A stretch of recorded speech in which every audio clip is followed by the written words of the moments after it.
Maka kemudian kalau kita punya ayah, kalau kita punya ibu, cepat meminta maaf kepada mereka. Tidakkah terkadang manusia sering berantem bukan hanya dengan saudaranya, tidak bercakapan bukan hanya dengan saudaranya, tetapi malah dengan ayah dan ibunya yang mengasuhnya, yang membesarkannya mulai dari kecil sampai kemudian dewasa. Berani dia membantah ayahnya, berani dia membentak ibunya hanya karena harta warisan, hanya karena tidak sesuai dengan pendapatnya. Maka kemudian ia hardik ayah dan ibunya, padahal ibunya, ayahnya begitu besar jasanya kepada dia, tak bisa dibayar. Lihatlah bagaimana kemudian seseorang sahabat yang bernama Uwais Al-Qarni berangkat dari Yaman. Bukan jarak yang dekat, jarak yang jauh, berbulan-bulan. Uwais Al-Qarni menggendong ibunya dari Yaman menuju Makkah Al-Mukarramah, tawaf 7 kali keliling.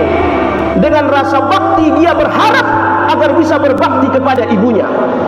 Kata Rasulullah sallallahu alaihi wasallam, kalian mintalah doa kepada seseorang namanya adalah Uwais Al-Qarni. Dia dari Yaman, di belakangnya ada tanda putih, doanya sangat makbul, kata Rasulullah sallallahu alaihi wasallam. Dia menahankan kerinduan untuk tidak bertemu denganku karena kemudian merawat ibunya. Hadirin yang dirahmati Allah Subhanahu wa taala. Maka kemudian ia rawat ibunya, dia latih fisiknya, badannya untuk membawa seekor kerbau pulang pergi dari bukit gunung sampai kemudian kembali ke rumahnya berbulan-bulan. Akhirnya ia gendong ibunya. Orang mengatakan dia adalah seorang yang gila. Bagaimana mungkin dia menggendong seekor sapi? Ternyata itu latihan untuk membentuk fisiknya. Biarlah orang mengatakan gila, tidak apa-apa, tapi yang penting saya berbakti kepada ibu saya. Sesuatu yang ringan bagi dia, karena seekor sapi sudah dia gendong. Ibunya dia gendong dari Yaman menuju Makkah Al-Mukarramah, tawaf 7 kali keliling. Bahkan dalam satu riwayat itu dijelaskan, ketika dia capek berhenti, ketika dia lelah berhenti. Apa yang dia lakukan? Dia lelah berhenti hanya untuk menggendong, tapi kemudian dia naungi ibunya agar jangan sampai terkena panas matahari. Karena dia takut ibunya terkena kepanasan matahari, maka dia bentuk tubuhnya untuk kemudian melindungi ibunya dari lindungan cahaya. Masya Allah baktinya. Ditunggu oleh Abu Bakar ketika Rasulullah SAW sudah wafat agar meminta doa dari Uwais Al-Qarni ini, karena memang doanya makbul. Maka Abu Bakar menunggu setiap haji, mana Uwais Al-Qarni dari Yaman? Tidak ada, kata mereka. Rombongan dari Yaman mengatakan tidak ada.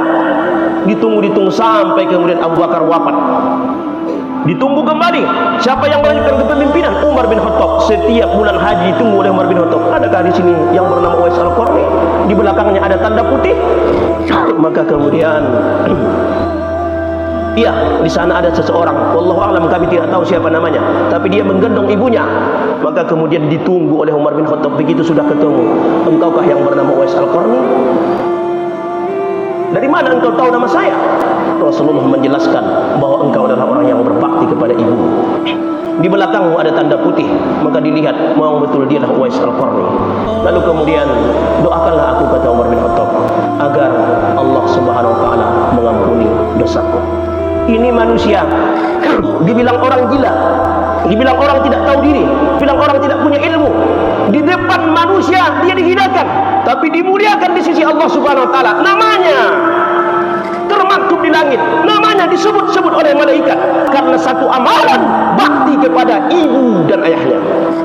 Masya Allah, kalau ada ayah dan ibu kita hari ini, maka cepat jumpai mereka, datangi mereka, jumpai mereka, minta maaflah kepada mereka, minta restulah kepada mereka, ciumlah pipinya, berikan yang terbaik. Kalau waktu kecil dahulu, di waktu masa kecil, ibu kita begitu sudah masuk lebaran, rela apa saja pun dia hutang kepada kita, 1 setel 2 setel baju dihutang, lalu kemudian dibayar nanti baru selesai haji. Maka mulai sekarang hadirin, apa yang bisa engkau berikan kepada ibumu? Jangan hitung-hitung kepada ibumu, jangan hitung-hitung kepada ayahmu. Sesungguhnya itu adalah baktimu kepada ibumu. Orang yang durhaka kepada ayah dan ibunya, sesungguhnya dia telah kehilangan harta yang istimewa. Dia telah kehilangan harta yang mahal, harta yang besar. Kenapa? Karena dia durhaka kepada ayah dan ibunya. maka hati-hati jangan sampai kita durhaka kepada ayah dan ibu kita.